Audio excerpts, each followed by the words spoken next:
Hi. My name is Erica Sedlander, and I'm an assistant professor at the University of California, San Francisco.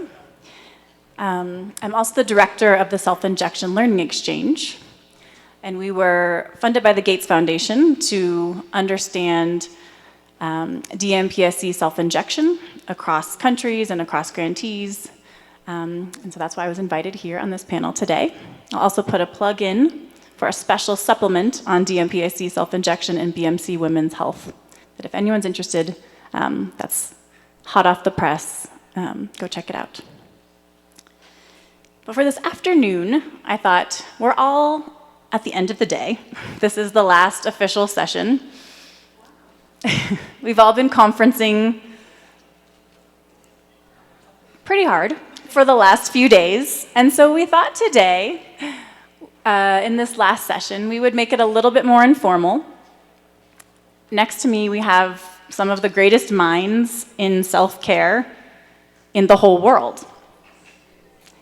So I think we can all learn a lot. And also in this time, what we really need is hope and inspiration. And so I hope what you get out of today is learning something from these people with an enormous amount of expertise in self-care and a little bit of inspiration to continue this important work after this conference.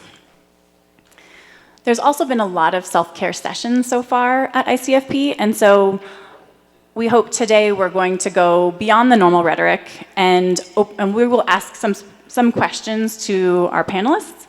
We're also going to leave lots of time for questions, so I hope that you can imagine this as if you had the privilege, which you do, of sitting in a room with great minds like these, and what would you ask them in your work? And you can be really honest, and we can think of this as an informal conversation, so there's going to be lots of time for all of us to discuss.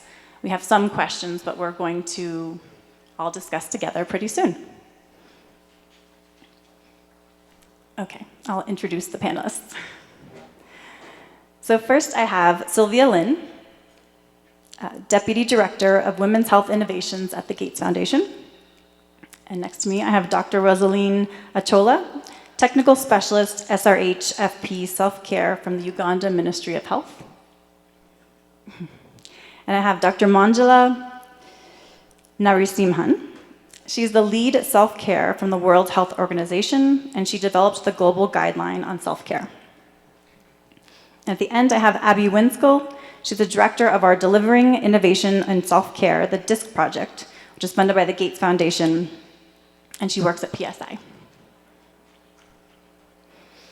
So first, I wanted to just kind of set the stage. And I wanted to, as I know from talking with some of you, your roles around self-care have recently changed, even in the last 9 months. So I wanted you to each just do a round robin and tell us what is your role in self-care now at your organization, and then also what inspired you to work in the self-care field. Thank you so much, Erica. Good afternoon, colleagues in the room. My role in the self-care programming in Uganda, as already mentioned, the technical specialist for self-care at the Uganda Ministry of Health. And my role is to ensure that self-care is well integrated, it's well institutionalized within the health system, working with all other departments, the health promotion, the reproductive health, the AIDS control program, community health, quality assurance, the pharmaceutical department, and all that. So my major role is to institutionalize self-care in all the different departments, but also from the public to the private. So what inspired me to work in this area is that as a public health specialist, for the last 12 years, I've been working in the area of family planning with UNFPA. And for the last two years, I separated with UNFPA and joined the Ministry of Health. So the passion that I've been having in family planning to ensure that women, wherever they are, can get the contraceptive choice that they want, pushed me forward to advance the DMPA, the self-injection, so that they can have the autonomy and be empowered to manage their contraceptive needs. Thank you. Hi, everyone. My name is Manjula Narasimhans. I work in the World Health Organization in Geneva, and my role in self-care is I've had the immense privilege to be the person leading the work on developing the guideline, the consolidated sort of global normative guideline on self-care, which we first published in June 2019 and updated in June 2020. And we're updating it again, actually, so just watch this space. It's been an immense privilege because we've got a chance to work with partners across WHO, including the regions, and I see Rodolfo here from the PAHO region, and many of our country offices, but also with other UN agencies and external partners. And so this has really been one of the most collaborative and broad sort of consensus building work, and so many people have been interested in and have understood that this is going to be an area that's important. And so that's my role at WHO. And I think what's really important with the global guideline is that it's really based in evidence and science. And that becomes really important, I think, for countries and for the rollout. And I'm sure we'll have a chance to talk about that. Why self-care and why I'm there now? It was a little bit by chance. It came out of a conversation between this CIF, it was a donor, the Children's Investment Fund Foundation, and Dr. Tedros over a breakfast in 2018, where this idea came up, and it kind of fell on my lap, and I thought, this is something that's going to make a difference. I've had a chance, and again, it's been an incredible privilege to work with some of the leaders and movers and shakers in this field, including in the space of family planning. Ward Cates many years ago, and co-writing the Glion Call to Action, which was the first real document linking family planning and HIV. And the whole discussion, even at this conference, around integration and the lead for linkages and working, it started really from there. And it was a really privilege to work with some of these leaders. And over the years, over many areas of sexual and reproductive health and rights, we've been able to champion the sexual health aspect, the reproductive health aspect, and the rights aspect. But I've been in this field for 20 years, but over 20 years. But over this time, there's still so much work to do. And in many spaces, we hear the same rhetoric, the same, we need to do this or we need to do that. And then youngsters come into the room, and it's really important. And sometimes they don't realize that some of these things have been done. And we need to make sure that these messages are out there and that we build on things that so many people have worked on. And the concept of self-care, it's not something new. Everybody has been doing it. And since the dawn of time, everyone does self-care to some extent. Personally, I eat chocolate, but there are other ways of doing self-care. But it's really important. What is really a big change here is that the public health space has seen the importance of this. And I know COVID was been a little bit of the silver lining of COVID was that the governments have realized, okay, this is a way where we can really count on people to also, and they become part of this health system approach. So I think that for me, this is one of the most exciting things that I've had the privilege to work on. And I think it can make a difference, and it can help us reach the goals and targets that we need to. Thank you.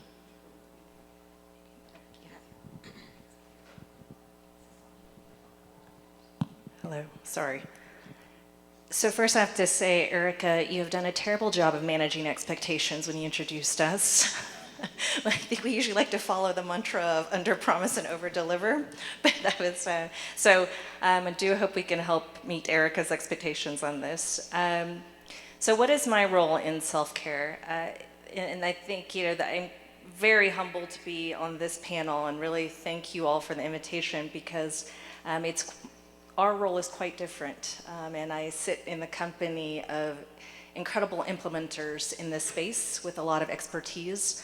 Our role at the Gates Foundation across the Women's Health Innovation and Family Planning team is a role of a funder in this space, and it is of high priority and important to us, and we fund it across the entire value chain, and we support all of you and partners in this space that are working across the value chain to enable self-care for women and girls. And that means that it can be anywhere then from the early phases around product development and research around that phase to manufacturing that would enable products that, of self-care in SRH, and then ultimately as well in the financing and the supply chain and distribution, as well as the introduction and delivery of products and services that better enable self-care for women and girls. So it is a slightly different role from the other panelists, but we are very much, I think, a partner and champion for all of the work that all of you do here in this room. How did I get into this space? So this is somewhat related, but I, you know, and it's starting to date myself, I think. But almost 2 decades ago, when I actually was working in the HIV space at that time. And at that time, there was not HIV self-tests. All right, maybe some of you may remember this. We're probably all in the same company. And I do recall quite vividly being and seeing women who were too afraid to go to facilities or clinics to test. We all knew what the implications were of being seen, or even worse, of testing positive, and a company in the facilities that would know about this. I think many of us remember a time when there were women who would go to far, far distances, and we know it still exists today, just trying to be able to find places and clinics that would, one, be offering self-tests, or offering tests, but then also would be far away from their own community, so they would not be recognized, and would be a little bit more discreet. And I recall thinking, and this was probably one of my first true reckonings at this time, coming out of graduate school, about, you know, so much medicalization and unnecessary barriers that we put in front of women and girls around such personal and intimate health decisions. That doesn't really require so much medicalization, right? And doesn't, and part of that medicalization then sometimes comes with a lot of stigma. And so that has really, I think, been the initiation of this ardent passion, or ardent work, or ardent desire that I have to really continue ensuring that women are able to have easier access to so many aspects of their intimate health care needs, and really work towards demedicalizing a lot of these tools and services and products. Hi everyone. For those of you who don't know me, I'm Abby Winscale. I'm the Global Project Director for Project DISC, delivering innovation in self-care. And our goal on the project is all about unlocking self-injection and really giving women who choose this method frictionless access and growing sustainable markets. I work at PSI, and self-care is actually a core pillar of our strategy, because we work from HIV self-testing to self-injection to digital counseling, but we really strongly believe that self-care is not just a luxury, that it really is about building resilient health systems and really shifting how we think about how the health system delivers for clients and for women. I am always inspired to work on this. I've been on DISC now since the beginning, and I've really had the privilege of leading a team to design interventions across demand and provider capacity and the health system that really are bending the curve for women.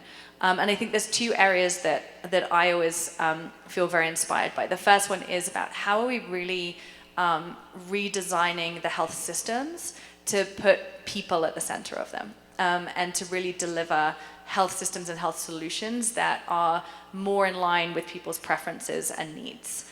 But the second, specifically on self-injection, and why I feel privileged to work on what I do every day, is really how the opportunity and potential for self-injection and other self-care products to unlock women's power. And if any of you have had the opportunity to go to a clinic and see a woman be trained to inject herself, there is this moment when she successfully injects herself, when there's a sense of pride and a sense of freedom and empowerment that comes in. That sounds like I'm exaggerating, I'm really not. If you ever get the chance to see a woman learn to self-inject, especially women who are constrained by their social circumstances, by their living situations.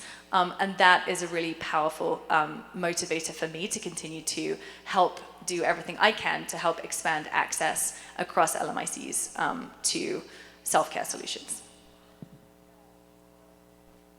Thanks, everyone. We have a diverse panel in terms of your expertise, and thank you for your humility, Sylvia. But I think we need, even beyond this panel, I think it's important to say to everyone in the room, like, you need every different part of it, right? Like, you need from students to policymakers to funders to the implementers to the guideline writers to the Ministry of Health. Like, it's all, we need everyone to make self-care a priority and improve health and well-being. So anyway, I thought we should start on a positive note. We're going to try to cover the gamut, but we'll start on a positive note. And so, Abby, PSI has been at the forefront of implementing self-care interventions across countries.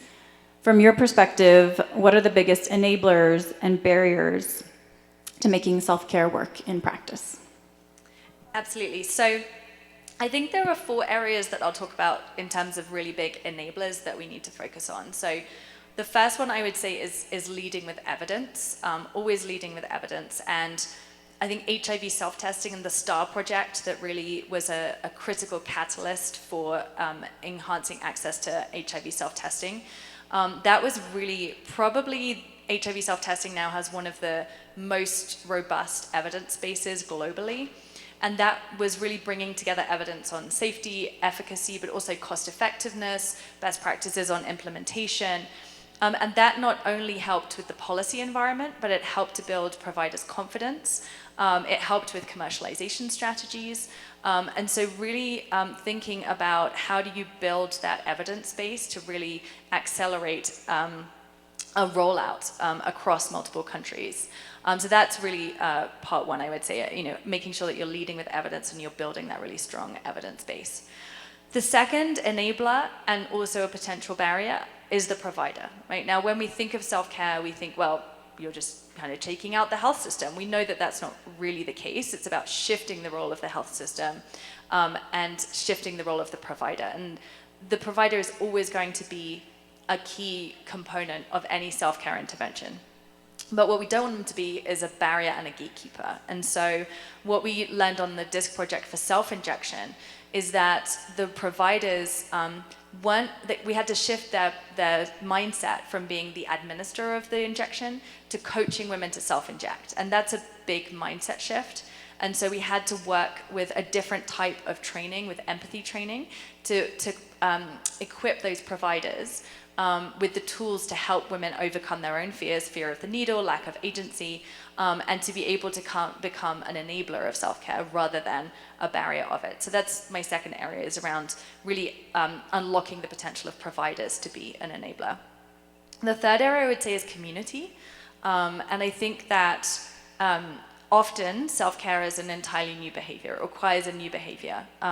Injecting oneself is not something that's common. Obviously there's diabetes and other things, but in many of our communities that's not common. Or medical abortion products or whatever the self-care intervention is. And so really thinking about working with communities to normalize the self-care behavior is really, really key. Whether that is bringing in women as kind of peer educators or working with community health workers who really see on a day-to-day basis the opportunity for self-care solutions. So that's a third one, is really work with communities as a key enabler in bringing to life this behavior and growing it. And then lastly, as an enabler, I would say is, and I think we're going to talk more about this, so I won't talk too much, but is digital solutions. I think when we talk about self-care, it's not just a set of product innovations, it's also the delivery channel, right, and how that gets delivered. And so thinking about different digital channels, and either as a self-care itself, telecounseling, telemedicine, to relieve the burden of the health system, but also thinking about digital and AI as an information tool or an education tool or even a stigma reduction.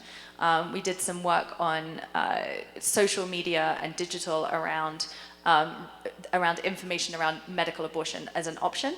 And we saw increase in 13 to 35% of positive sentiment around abortion within Nigeria and Kenya, which is big. So I think the key thing with digital is that we don't start with the technology, we start with the user and we start with the user journey, but certainly digital as a channel, as a behavior change tool, as an information tool, is a big enabler as well. In terms of barriers, I would say, I think, in some ways self-care products, they have a lot of the same barriers, policy challenges or, government buy-in or, stockouts and supply. So I think that affects all products. I think the one thing I would say that is specific to self-care is really making sure, or a barrier can be a lack of understanding of that initial investment that's required to build that foundation for self-care. Because it is a new behavior change, and because it requires a shift in how the health system thinks about delivering solutions for their clients. And so I think, in our view, that investment is absolutely worth it. I think we're seeing on DISC that by investing in demand generation, by investing in that provider empathy training, that we are now seeing a huge bend in the curve on adoption of self-injection. But it's hard to make that case, and with more limited resources, it's hard to find sometimes those resources to really unlock that power of self-care solutions. Thanks, Abby. Any other barriers or enablers the panel wants to throw out, or anyone from the audience?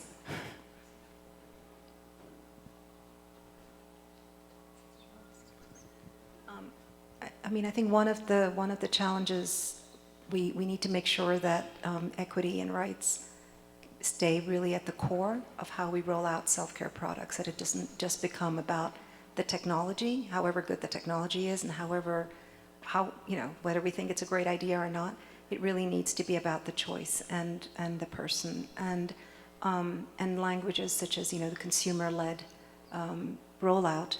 It turns the person into a consumer. Of course, many of people are consumers, and that's fine, but it cannot be about just the financial aspect of this rollout.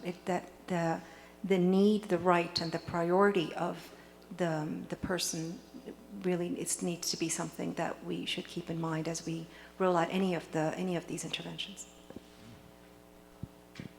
Thank you. All right. I'll touch on another barrier, that's access and gender. So as we all know in this room, as we work on self-care, inequitable gender norms are a stubborn barrier that restricts access to sexual and reproductive health care in general. Manjula, how has your work on WHO normative guidance addressed this, and what are some of the key successes and challenges that you can share on this front? Okay, well, thank you for that. Erica, I think you should be talking about the gender norms, actually. She's the expert on this. But maybe I'll just touch upon, and I'll try to be brief. When we talk about guidelines, often people pull out the one recommendation that's of interest to them, right? Like, so we recommend a self-injectable contraception, and so that's great. But people pull out that sometimes the recommendation, which is evidence-based, and that's important, but it comes within a context. And if you haven't seen the guideline, I would urge you to perhaps look at it, because it's in the framework of placing the people at the center of this healthcare rollout, in the context, as I've repeated it earlier, of rights and gender equality. But it is framing that enabling environment, making sure they have that safe, supportive environment, things like education, access to justice, trained healthcare providers, and this was mentioned earlier. And we've developed competency-based standards for healthcare providers to roll out, to trust the individual. So there's and really what's important is that there's an accountability aspect there.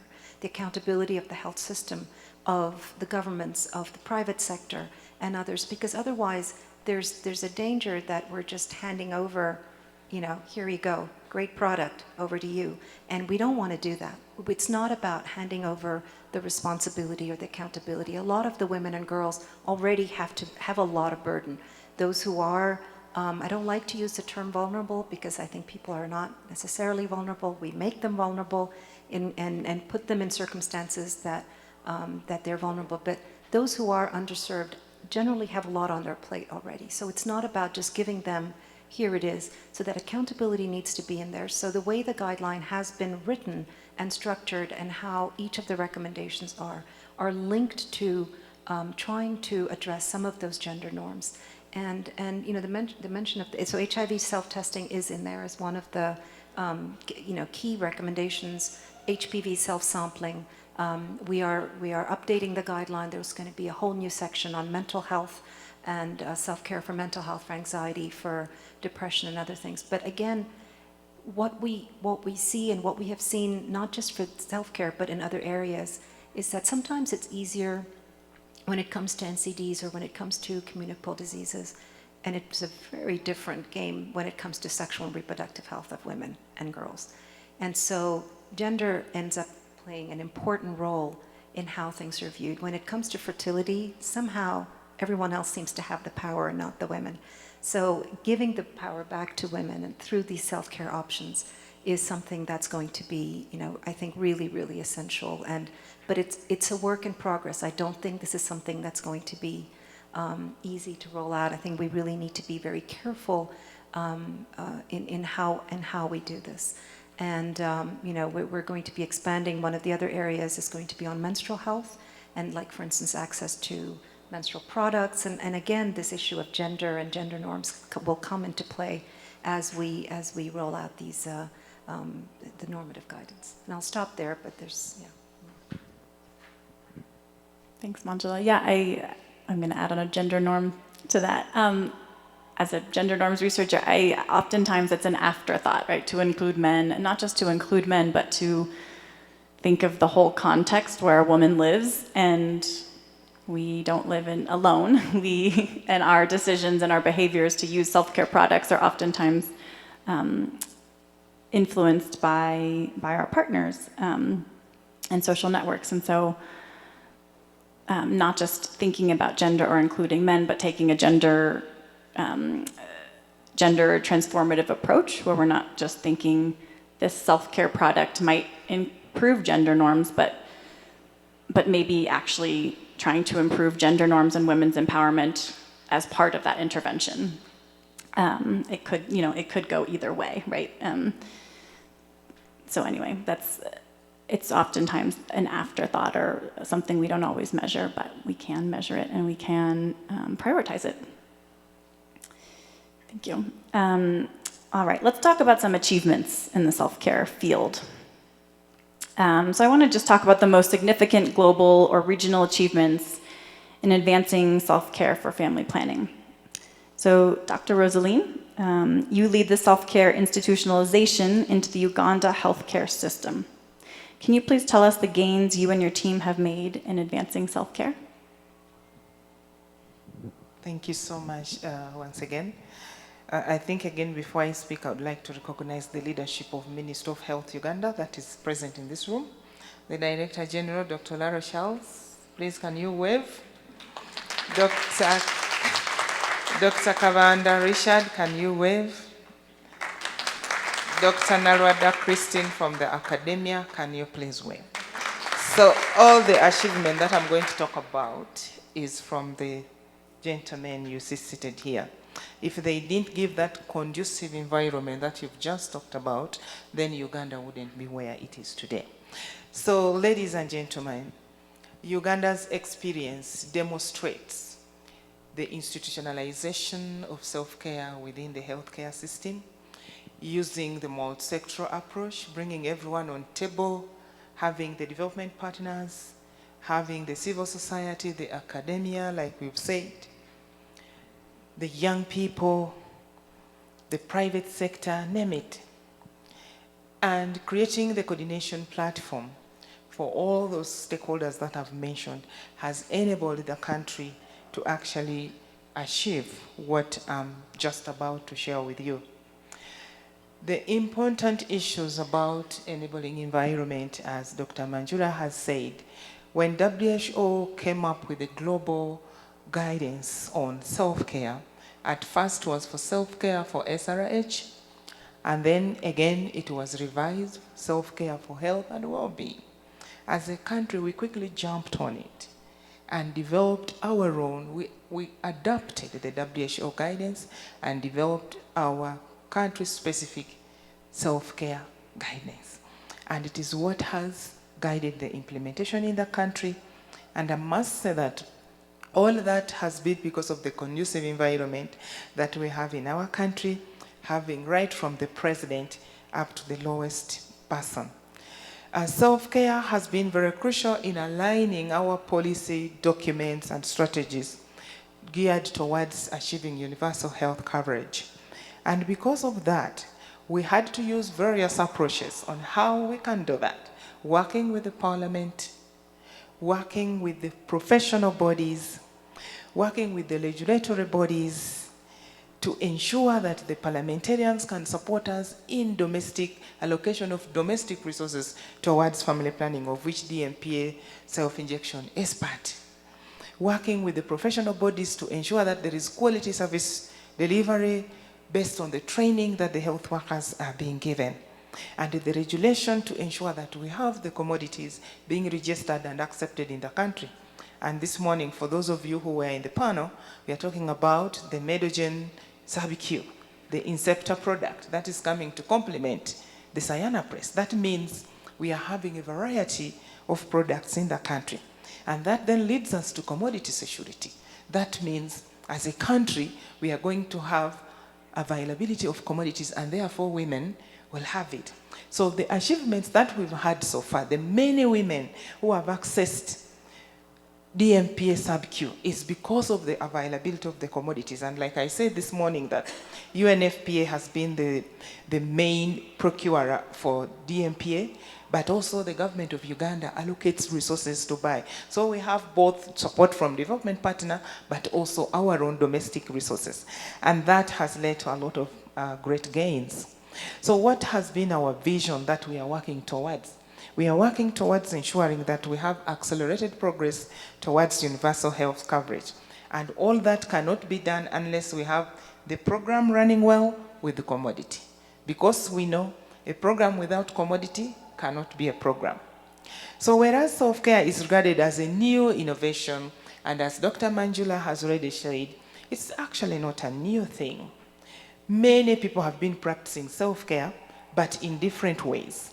So Uganda, having embraced the innovation of having DMPA sub-Q in the country, we are proud to share those achievements. And one of them, like I said, leadership. With good leadership, you cannot go wrong. Integrating different services within the health system.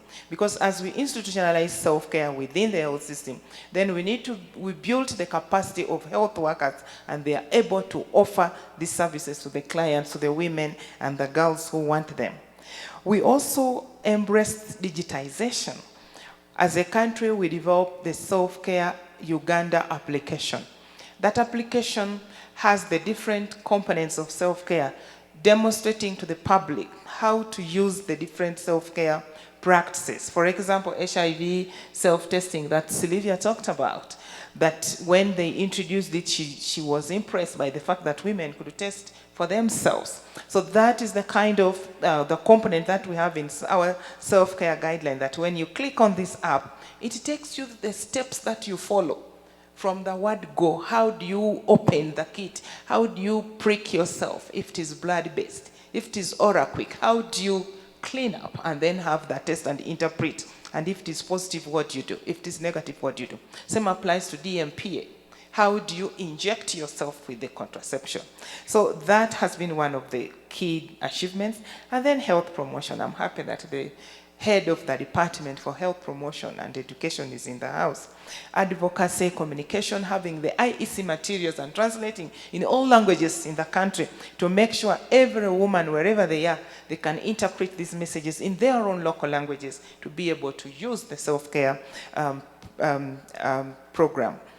Task sharing. We now have the community health extension workers, we have the village health team. They are all helping to make sure they train women, having trained them on how to use DMPA sub-Q. And that task sharing is a big achievement to us, though we are still grappling with how do we formalize that into a policy. And we will again knock into your door to see how do you support us to make sure as a country we have a task sharing policy.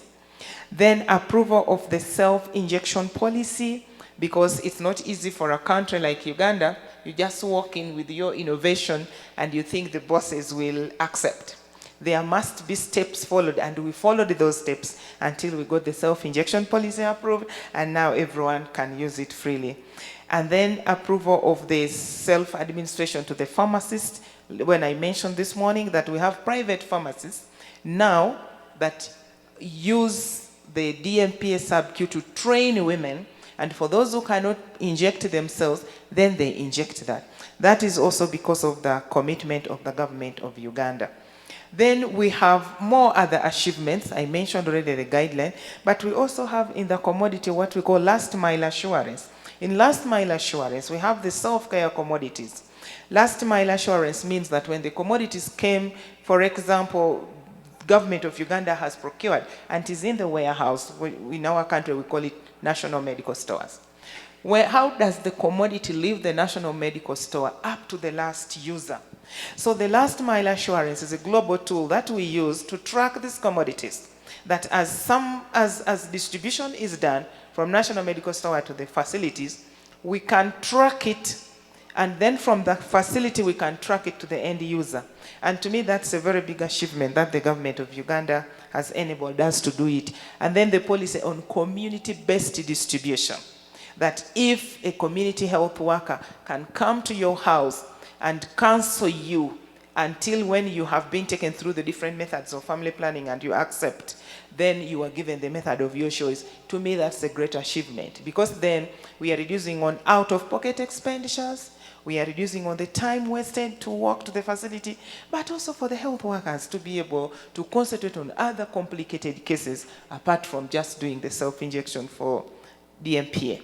And then increase the awareness. Like I said, the leader of health promotion is here. Creating awareness, having the media on board. We have worked with most of the media houses to ensure positive reporting. We've worked with the religious leaders. We've worked with the cultural leaders. We've worked with the members of parliament to make sure everyone speaks the same language within the country. So in conclusion, what I would like to say that self-care institutionalization is achievable. And we can achieve this through policy commitment by a country, multi-sectoral partnerships, and community ownership. And when we do that, then ultimately self-care will be a pathway to universal health coverage. Thank you.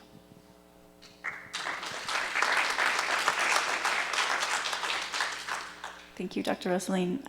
It's lovely to hear an exemplar country who's implemented self-care so comprehensively. So thank you. And after the wonderful achievement, we're going to go in a different direction and talk about US funding cuts, which we've talked about in many sessions so far, and we're going to talk about in this one too. So I'll start with Sylvia, but really open it up to anyone. How have you seen US funding cuts impact the self-care field? And what do you think the role of self-care is given the potential for more global funding cuts? Seems natural that I get the bummer question. So I think it goes without saying that when you have the largest funder of SRH that funds more than 600 million annually exit the ecosystem, there will be impact, right? They were a significant funder all across the value chain. So not just with self-care, but all broadly when it comes to R&D, supply chain, and very much around delivery in many countries, right? I think all of us felt and observed the impact and experienced it bluntly. What we experienced this year, I think, were what we expected from some of the immediate impact. Right? There were service delivery that were cut right away. There were some treatments that were cut right away. And I think, for those of us that are still concerned that actually perhaps there's still a lot of the aftershocks coming, where, for example, on the product side and product procurement side, there are probably still a lot of products in the pipeline, but that'll probably end next year, right? So we have to think about how do we now really start thinking about the 2026 and 2027 ramifications. And in many ways, there was a little bit, almost a bit of the reliving, as Dr. Manjula had mentioned, that there was a silver lining that came out of COVID, and where there was also an acceleration of self-care guidelines and even implementation. And some of the work that we have seen in this past year is that some of the products and services and areas and sectors that were a little bit more insulated from some of these massive shocks to our ecosystem were around self-care products because there were more channels that had these products available, because that it wasn't so heavily dependent on a public healthcare system and certain trained service providers, right? So with that said, I think we all recognize there's such a high need for all of those right now, but it also, I think, highlighted the aspect of there are absolutely products, tools, and services and channels then that we need to really think about now as we move forward in the future.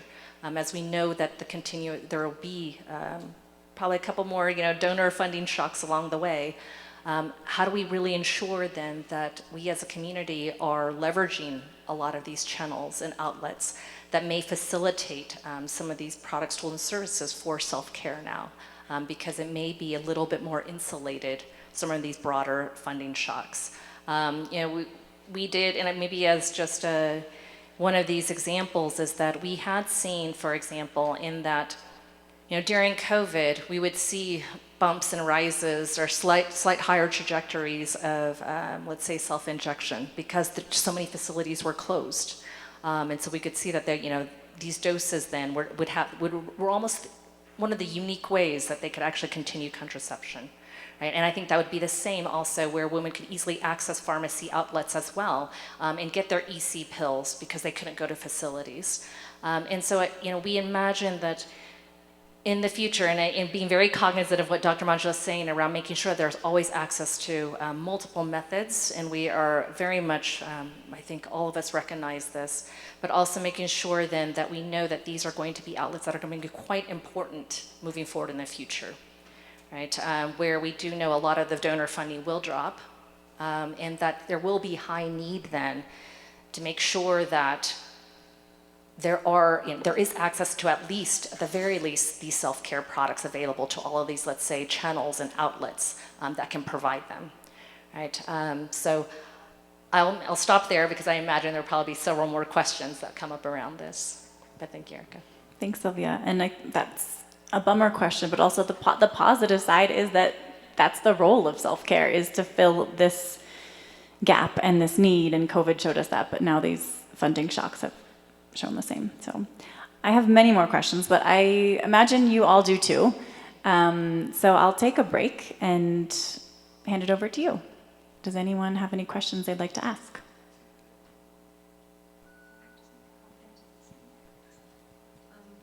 I just a quick comment on both this wonderful example from Uganda, but also what was just mentioned about the funding cut. What we've seen since 5 years since we published the guideline, we have over 50 countries have amended their national policy or strategy to include self-care options within 5 years, which is extraordinary when you see how quickly it's moved forward. So it really shows a need. Uganda has been a trailblazer, so they've been way ahead of the curve, and other countries are not at the same level, but it is true that there is a real need happening there. Also, just two other quick points is one is with the funding cuts, it's not just the U.S. We have a tendency to blame one person. This might be a reason for that. I'm WHO. I won't say what, but it is true that so many European donors have also cut back. There's been it's not just one area. There's been a domino effect over many sectors. And I live in Geneva. In French we call it Genève Internationale, which is International Geneva. A lot of the UN agencies who are there have taken a massive hit, whether it's humanitarian or development or health. It's a different space we live in. And my point here is that it's not enough anymore to show cost effectiveness or cost efficiencies, or to say this program works, this is saving lives. HIV did that and has been doing that. But yet in just one decision, those programs have cut. So it's not, I think, how we think about financing and costs, and I think we need to think about it, perhaps take pause and think about it differently, because it is no longer enough to say, well, this works, this is great, this is going to save lives, this is, and I think because we do have programs that do that. So self-care for me is something that can be sustainable and that can, I don't like to use that paradigm shift, but it does make for a longer term strategy that many countries and many communities are going to need. And my last point, and I will hand it or I'll stop talking, is that there are examples from some countries where there's really how important self-care is for the humanitarian space during conflicts, during other, the crisis that now more and more people seem to be facing. I'm looking at my colleague Kutsia here from Pakistan, where they're rolling out self-care strategies in a massive way. Rodolfo in the Paho region. We have Carmen, who's working in the Bidi camp in Uganda, actually among refugees and migrant populations, and I'm sure many others, as I see PATH colleagues here in Senegal and others. So there's a lot of work happening for communities who are, refugees or migrants or displaced or in camps, and I think self-care has a real need there as well. Thank you.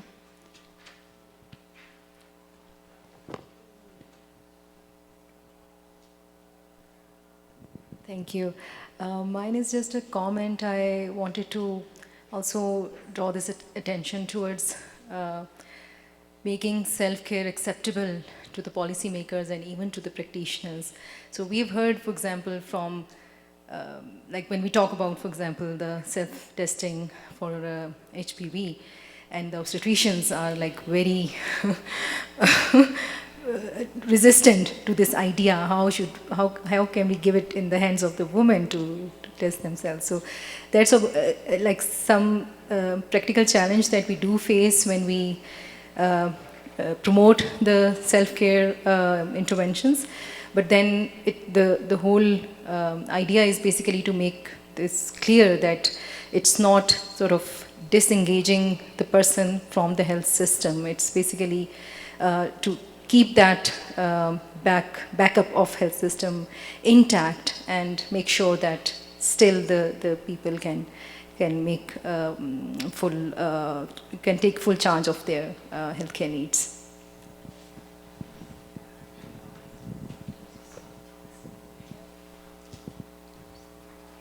Absolutely, and I think that's the point about this investment in behavior change and mindset shifts that need to happen in order to, which happens over the long term, as you say. What we saw a lot with self-injection was people saying women can't competently self-inject, or some women might be able to if they're educated or if they're younger. And it really is necessary to think about how do we design provider capacity and engagement to overcome those biases directly. And I think we need to, it is a movement. I think we call it a self-care movement, but it is a movement. We have to sort of take it one community and one provider at a time, and then we start to build that trust that clients can do it themselves. And I think we just need that initial investment to get past that tipping point of really trusting clients and building that sort of different relationship with the health system.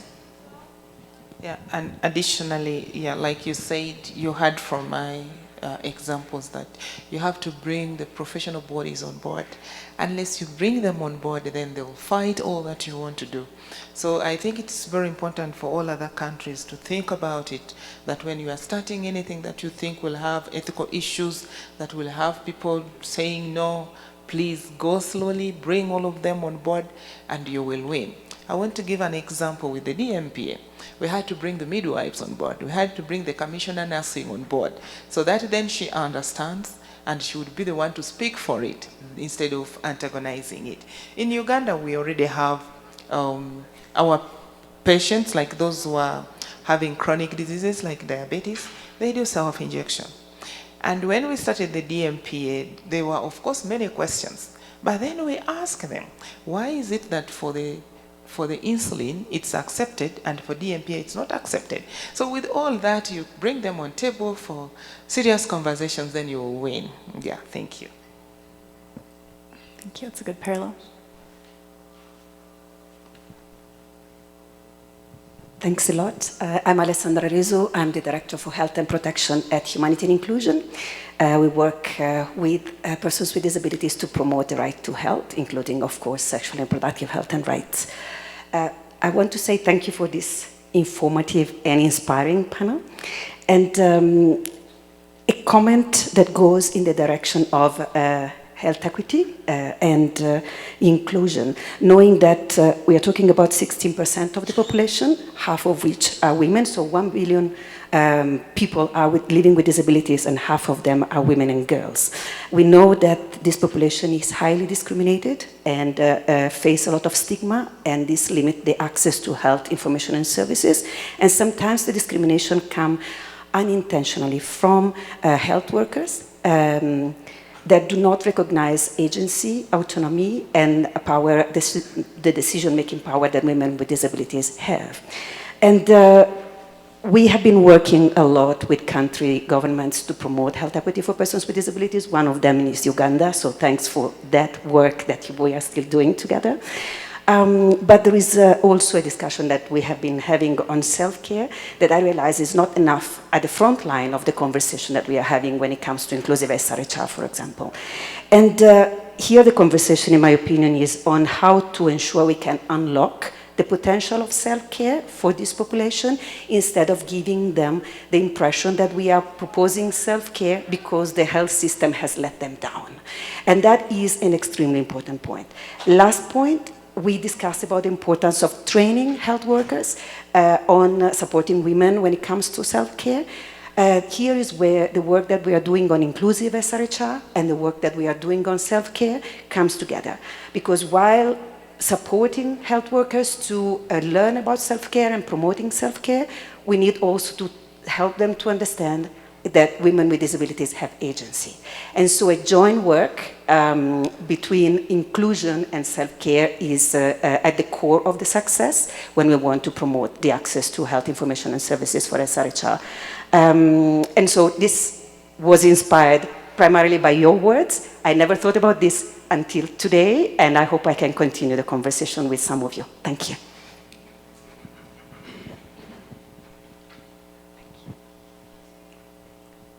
Did anyone want to respond to that?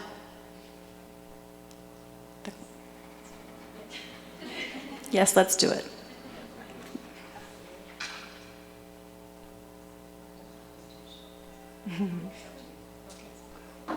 Thank you for bringing it up. And like you said, it's very important for us to recognize the autonomy and agency of persons with disability, ensuring equity in all that we are doing. As Uganda government, there are every effort to ensure that persons with a disability are treated in the same way with other persons. There is no discrimination. Secondly, how you can know that is when you visit our hospitals, you will find that there is a ramp for those who have the physical disability. We still have challenge on the use of Braille. Is it use of Braille? Where if a person comes in with a disability and cannot see, we still have that challenge. But those with hearing impairment, we have some pockets of support in one area. So there is every effort to make sure there is equity for persons with a disability, but my bosses are in the house, maybe they can say something.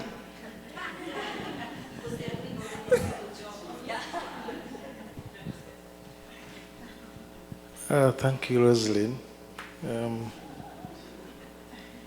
I'm not making a statement because you have asked the DG to make a comment, but because I wanted to raise two things. Of course, I work with the Ministry of Health in Uganda, but I also happen to be one of the expert advisors to WHO Global on well-being and health promotion. So I'm sending my message to the WHO colleague here.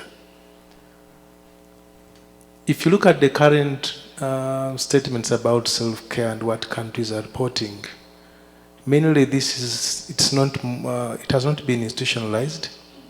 It's as if self-care is a new thing, which is not the case. And what WHO can support countries with is to ensure that the component of institutionalizing is at the forefront.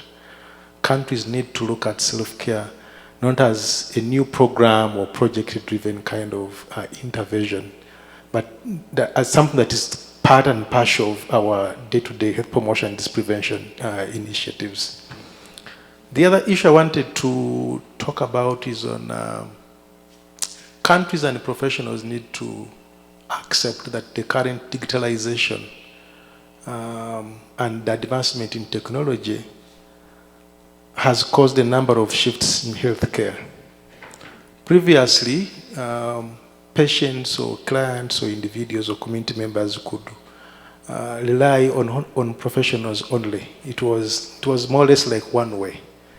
With advancement in technology, things have changed. And I think WHO needs to set the pace to let the countries be able to know and professionals be able to know that we cannot remain where we are moving forward, and if possible also make projections in areas where actually, in courts, self-care, or where individuals actually will be at the forefront of taking care of themselves. That way, it should also enable us, because most of these programs, we tend to leave the healthcare professionals away. Actually, when we are doing mapping in many of our countries, we tend not to look at healthcare professionals as the first key stakeholders to engage with some of these new programs come on board. We tend to think of the general public, and it is one of the reasons why there's some backlash at the end of the day. So for me, providing guidance to countries, making future projections on areas where individuals will be taking lead on themselves, so that countries, policymakers, professionals, and members of the public are aware of some of the critical issues that will be coming up.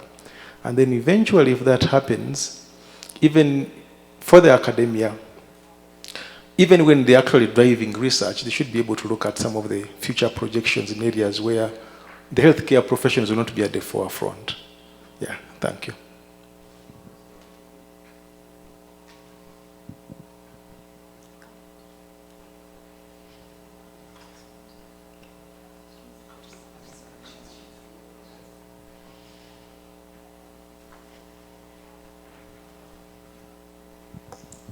Thank you. Thank you, everyone, for this very informative session. My question is to Dr. Rosalind. I think, like I mentioned this morning in our session, I really applaud the conducive environments you guys created in the government of Uganda, Dr. Rosalind and your bosses here. What advice do you have or recommendations for other countries for effective policy advocacy? We heard that showing cost effectiveness is not enough. What do we need to do to have effective policy advocacy?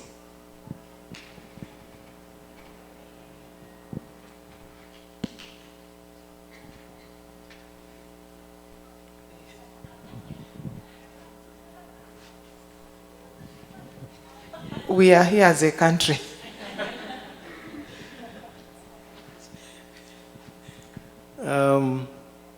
I think from our perspective, and of course also based on what we see, what's happening in many countries, and in many developing countries where there is no consistency in policy holders.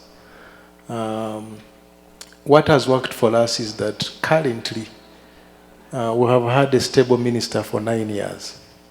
Formerly, she was a Director General. Before being a Director General, she was the head of one of the regional referral hospitals. So she has a grip of the health sector. And luckily now, she's a double-trained public health specialist and a pediatrician. So she has a grip of the evolution of public health and what the new public health order actually calls for. Our would-be chief administrative lead, the permanent secretary, is a physician. So now he's a director general. So you see the top three Ministry of Health officials, are all of them actually are oriented on public health issues, healthcare professionals. In many countries, you'll find a minister who has no grip about the essence of public health. Okay? So the technical people struggle so much to let them appreciate some of these new innovations in public health, which is usually a disaster. And many other countries find after 2-3 years, a minister is changing. So as this minister is picking up on what are the critical issues to focus on, a new person will definitely come on board. You have also seen some countries, once a new minister comes on board, the heads of departments definitely change. So if you don't have consistent leaders at the helm of the health sector, definitely you'll get issues.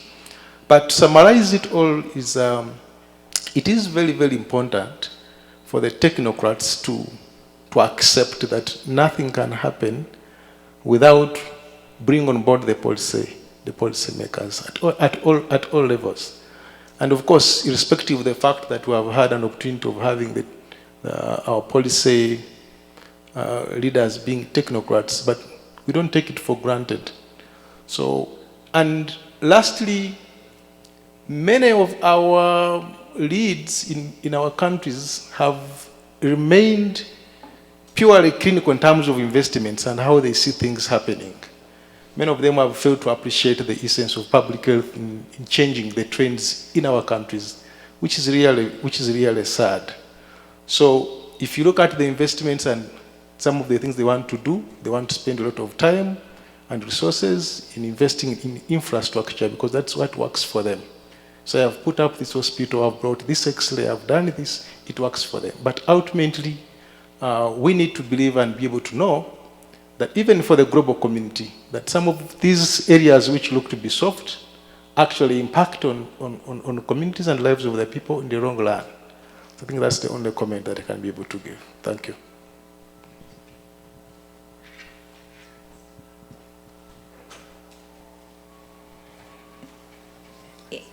Maybe just jumping on that really quickly is that, we, from the funding side, sometimes we'll get a lot of questions that are very similar to this. And because we have had the luxury of being able to have worked on this for a couple of years, sometimes, there are questions about being able to cross-share information across countries. So maybe I'll just take this moment to talk about two things that we have noticed and observed and which we have felt has helped to accelerate some of the work around self-care or self-injection, as we were talking about earlier. One is that there is a desire and hunger across countries to be able to learn from each other. And I think as much as possible, being able to provide that forum where it allows countries to actually sit together and listen to each other has been quite valuable. We have I believe PATH here as well, and they have brought together multiple countries not long ago that they call evidence to practice, where they actually shared evidence. You had multiple countries and multiple ministries of health there listening and hearing and asking questions, and we have found that to be very valuable because they are all hearing from each other what works, what doesn't work. The second, and I say this at the fear that Dr. Oluro and Rosaline have had to welcome many different country visits, but I also have to say that it has benefited a number of countries. We know that there are several countries that sometimes have asked about this, and we have actually then asked if Rosaline and Dr. Oluro can be gracious hosts for some of these countries' Ministry of Health to actually learn and observe. And I'll take a very concrete example if the Pakistan team doesn't mind, but there was significant consideration last year around whether or not, for example, they should allow community healthcare workers to train on self-injection. Is that really, we just need to stop it at healthcare providers, right? It doesn't seem the right move, and also should we allow them to train and then also allow them to provide doses? There were several different partners that could talk to them. We know with cost evidence, the data, until their face turned blue. And it wasn't until actually them said, why don't we actually have a group of you all from multiple provinces, because there was interest, but not, certainly still level of uncertainty. Go visit Uganda, spend time with them, ask the questions, see how it's being implemented. And I'm happy to say that, I'd say following that, now there's been such resounding interest that, we're all trying to keep pace now to try to make sure that actually the self-injection implementation gets rolled out, right, in a fairly accelerated pace. So I have to say that, thanks to exemplar countries like Uganda, it has really benefited many countries.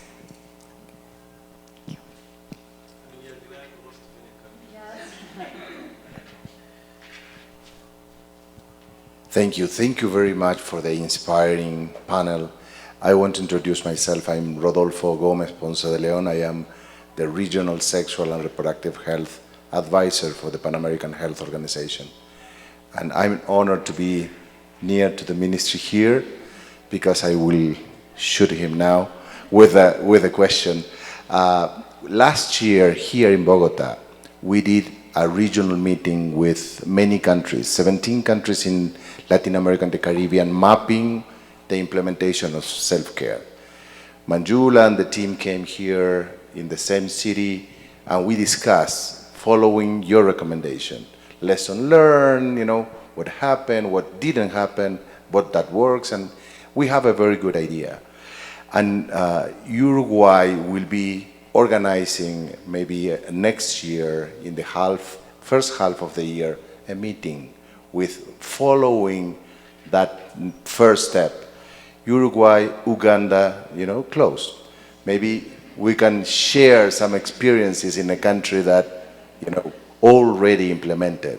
As Rosalind mentioned, all the details, working with the parliamentarians, working with the associations, all the steps is not, only one guideline that makes the difference. And I provoke you really to send your team maybe next year, near to the south of South America, in a small country that will, be organizing a huge meeting for the region. We don't have, DISC in Latin America, but we will love to have it. I'm provoking the team to think out of the Africa region. In Latin America, we are working hard to implement that as a strategy. And the subcutaneous injection is one very positive, strategy that start. Many countries already have some level of approval, but some others not. And will be fantastic to collaborate, as a regional advisor. I will love to invite you maybe next year to Uruguay to come and to share. And thank you. And yes, and to work together, in the implementation phase in Latin America. Thank you very much.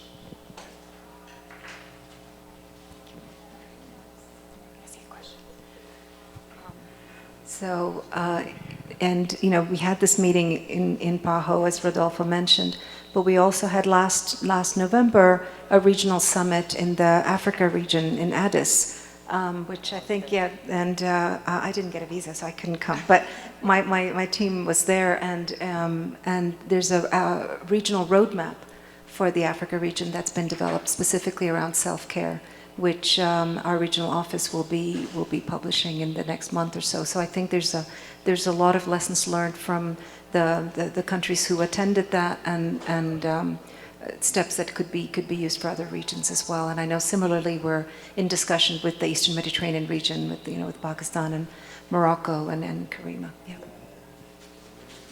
Thank you.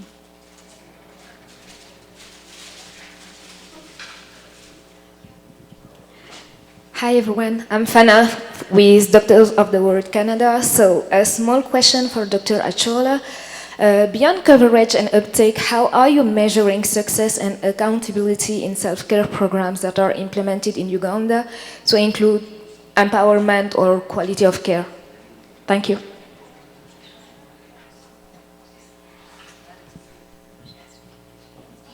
Thank you. That was one of the questions we wanted to get to, so thank you for asking it. Who would like to take this?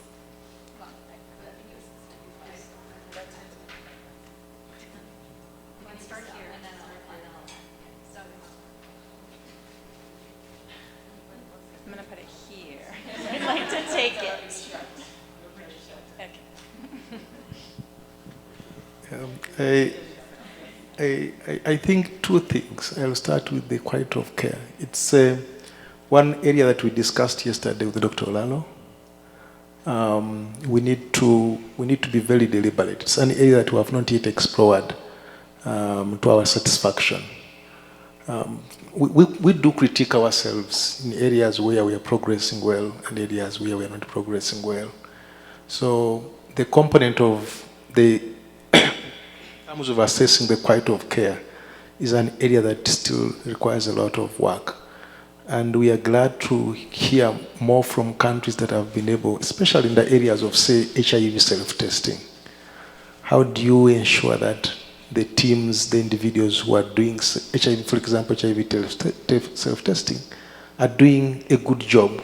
They are intentional and doing exactly what has been prescribed for them by the professionals.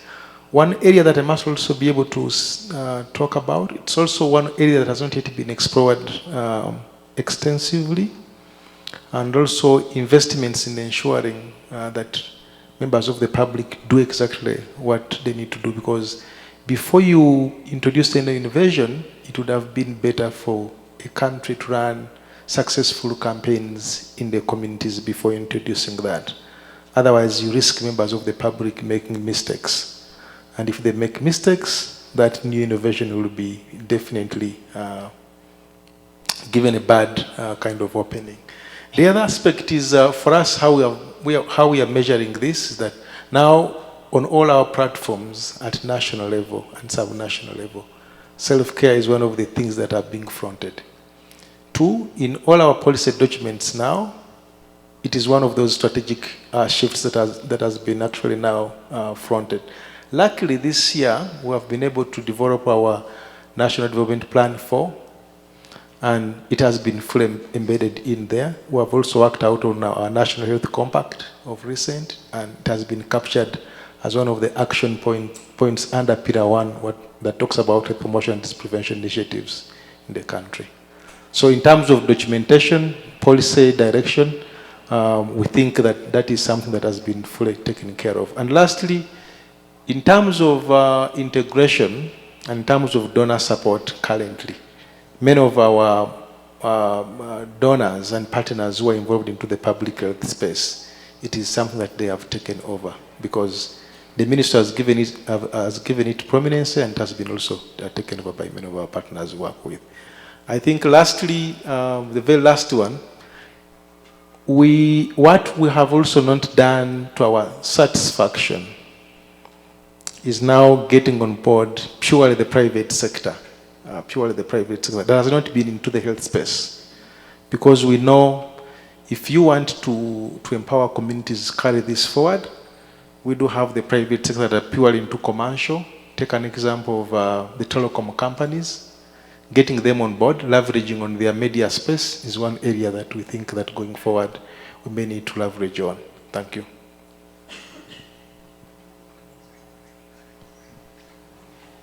Just to add on the measurement question, Self-Care Trailblazers Group has a dashboard which has over 60 indicators to assess and measure progress against self-care from a quality of care, policy enabling environment, as well as user and demand as well. A quick plug, if you want to learn more about that, please come to the event tonight between 7 and 9. Not quite sure where, but we'll let you know, to learn more about that. And that really does try to provide this kind of comprehensive approach to measuring progress and identifying where there are gaps.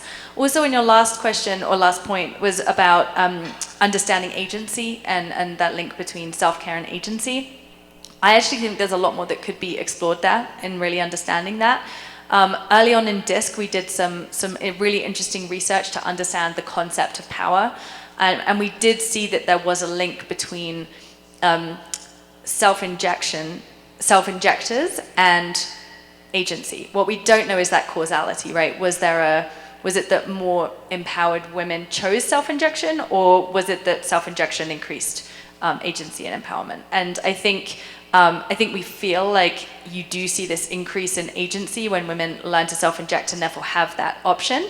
But I think that's an area for exploration and really diving more into that. Thanks, everyone. We are getting to the final minutes, so I just wanted to thank the panel and everyone in the room for this really interesting discussion.